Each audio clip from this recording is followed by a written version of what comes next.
Assalamualaikum warahmatullahi wabarakatuh. Selamat pagi anak-anakku sekalian, semoga tetap semangat. Pada pertemuan kita kali ini, kita akan membahas mengenai potensi sumber daya alam dan kemaritiman Indonesia. Indonesia merupakan salah satu negara yang memiliki kekayaan alam yang sangat melimpah. Hal ini bisa dilihat dari letak geografis yang sangat strategis, menunjukkan betapa kaya Indonesia akan sumber daya alamnya. Sebagai warga negara Indonesia, kita wajib bersyukur mempunyai negara yang sangat kaya dan indah akan alamnya. Nah, anak-anakku sekalian, ini merupakan tanggung jawab kalian untuk melestarikannya. Jangan sampai kita merusak ataupun menghabiskan secara membabi buta sumber daya alam yang kita miliki. Sumber daya alam ini diartikan adalah semua potensi alam, baik benda mati maupun makhluk hidup, yang bermanfaat bagi manusia untuk memenuhi kebutuhannya. Sumber daya alam dapat diklasifikasikan berdasarkan sifat, jenis, dan potensinya.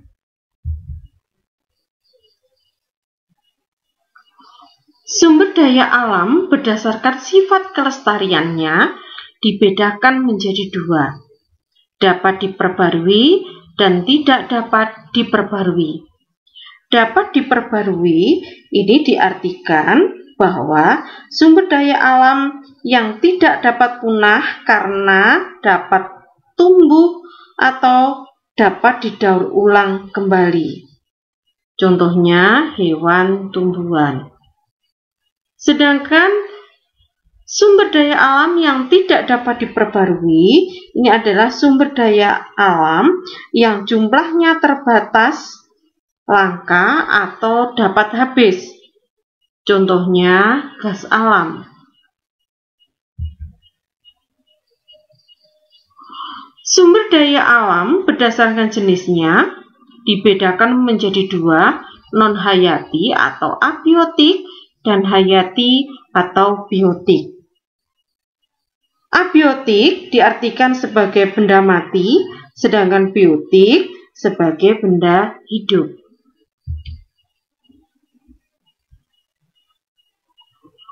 Sumber daya alam berdasarkan potensinya dibedakan menjadi tiga, yaitu ruang, energi, dan materi.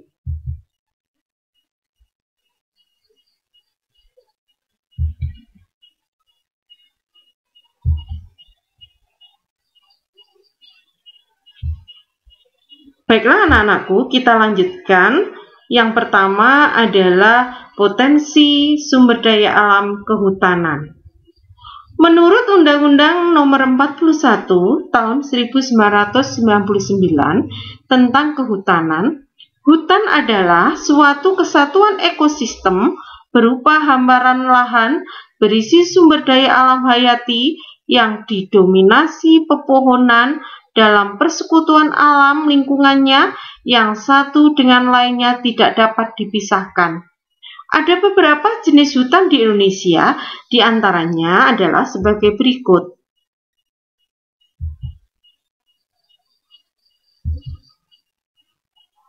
Hutan berdasarkan jenis tumbuhan, terdapat hutan homogen atau hutan musim. Ini banyak terdapat di wilayah yang memiliki kemarau lebih panjang. Contohnya adalah hutan yang banyak terdapat di Pulau Jawa, Sulawesi Selatan, Kepulauan Nusa Tenggara, dan Wetar.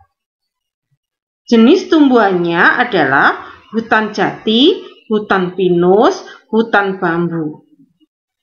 Yang kedua adalah hutan hujan tropis atau juga disebut hutan heterogen. Hutan yang jenis tumbuhannya bermacam-macam. Ini banyak terdapat di wilayah Sumatera, Jawa bagian barat, Kalimantan, dan Papua bagian utara. Yang ketiga adalah sabana atau padang rumput. Ini banyak terdapat di wilayah Flores, Timur, Alor, Wetar, Nusa Tenggara Timur, dan Papua bagian selatan. Berdasarkan fungsi pokoknya, ada 3 jenis hutan, yaitu hutan konservasi, hutan suaka alam, dan hutan produksi. Hutan konservasi adalah kawasan hutan dengan ciri khas tertentu yang memiliki fungsi pengawetan keanekaragaman tumbuhan dan satwa serta ekosistemnya. Sedangkan hutan lindung adalah kawasan hutan yang memiliki fungsi pokok sebagai perlindungan sistem penyangga kehidupan. Sedangkan hutan produksi adalah kawasan hutan yang memiliki fungsi pokok memproduksi hasil hutan. Hutan memiliki fungsi adalah sebagai pengatur iklim, pengatur tata air, mencegah erosi, serta sebagai fungsi keindahan. Berbagai jenis hutan di Indonesia menghasilkan jenis kayu yang beragam dengan wilayah kesabaran yang berbeda. Adapun jenis kayu yang banyak terdapat di Indonesia adalah kayu cendana, kayu rasamala, kayu kruing, meranti, kayu jati, dan rotan. Beberapa faktor yang menjadi penyebab kerusakan hutan, diantaranya adanya penebangan liar, juga penggunaan hutan sebagai tempat untuk pengembala ternak.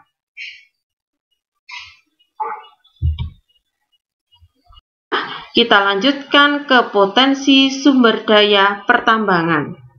Pertambangan adalah suatu kegiatan pengambilan endapan bahan galian berharga dan bernilai ekonomis dari dalam kulit bumi, baik secara mekanis maupun manual, pada permukaan bumi, di bawah permukaan bumi, dan di bawah permukaan air. Minyak bumi adalah hasil proses alami berupa hidrokarbon yang dalam kondisi tekanan dan temperatur atmosfer berupa fase cair atau padat termasuk aspal, lilin, dan ozokerit dan bitumin yang diperoleh dari proses penambangan. Minyak bumi banyak ditemukan di Pulau Sumatera, Pulau Jawa, Kalimantan, Papua, Maluku, dan Sulawesi. Gas bumi. Gas bumi adalah hasil proses alami berupa hidrokarbon yang dalam kondisi tekanan dan temperatur atmosfer berupa fase gas yang diperoleh dari proses penambangan minyak dan gas bumi. Gas bumi banyak tersebar di seluruh wilayah Indonesia. Batu bara. Batu bara adalah endapan senyawa organik karbon yang terbentuk secara alamiah dari sisa tumbuh-tumbuhan yang mengalami perubahan tekanan dan suhu dalam waktu jutaan tahun. Batu bara banyak tersebar di Pulau Sumatera, Kalimantan, dan juga pulau-pulau yang lainnya. Emas dan perak. Emas dan perak adalah logam mulia yang memiliki nilai ekonomi yang tinggi. Emas ini banyak ditemukan di sebagian besar di Pulau Sumatera, Pulau Jawa. Juga banyak tersebar di Pulau Kalimantan, Jawa, Sulawesi, Nusa Tenggara, Maluku, dan Papua. Tembaga. Tembaga di Indonesia terbentuk secara magmatik. Pembentukan endapan magmatik dapat berupa proses hidrotermal atau metasomatisme. Logam tembaga ini banyak digunakan pada industri peralatan listrik dan telekomunikasi. Tembaga ini banyak terdapat di Papua, Jawa Barat, Sulawesi Utara, dan Sulawesi Selatan. Bauksit. Bauksit adalah biji utama pembentuk aluminium yang terdiri dari kelompok mineral aluminium hidrosida. Di Indonesia ini banyak terdapat di Pulau Bintan. Nikel. Nikel ini berasal dari pelapukan batuan ultrabasa. Nikel banyak ditemukan di Pulau Sulawesi, Kalimantan, bagian Tenggara, Maluku, dan Papua. Timah. Biji timah terbentuk akibat proses intrusi magma. Potensi timah di Indonesia banyak terdapat di Pulau Singkep, Karimun, Jundur, Bakinang, di daratan Sumatera bagian utara, Pulau Bangka, Pulau Belitung, dan Pulau Karimata. Intan. Intan adalah kristal yang memiliki nilai ekonomi yang sangat tinggi. Intan termasuk mineral karbon yang berupa kristal jernih dan memiliki tingkat kekerasan mineral tertinggi. Intan banyak terdapat di Martapura dan Kalimantan Selatan. Kita lanjutkan ke mangan. Mangan digunakan proses produksi baja. Mangan sendiri banyak ditemukan di Pulau Sumatera, Riau, Jawa, Kalimantan, Sulawesi, Nusa Tenggara, Maluku, dan Papua.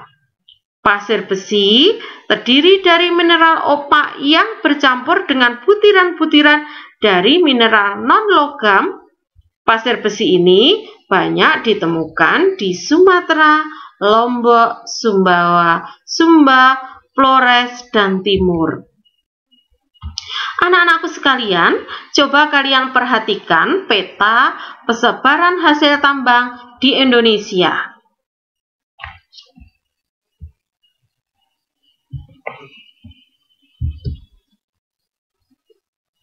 Baiklah anak-anakku, kita lanjutkan ke potensi dan persebaran sumber daya alam kemaritiman. Indonesia memiliki laut yang sangat luas dengan potensi sumber daya kelautan yang sangat kaya. Ekosistem laut Indonesia mencakup perikanan, hutan mangrove, terumbu karang, mutiara, rumput laut. Potensi laut Indonesia tersebar dalam 18 ekoregion. Di kawasan Indonesia bagian timur banyak ditemukan ikan pelagis besar seperti cakalang dan tuna.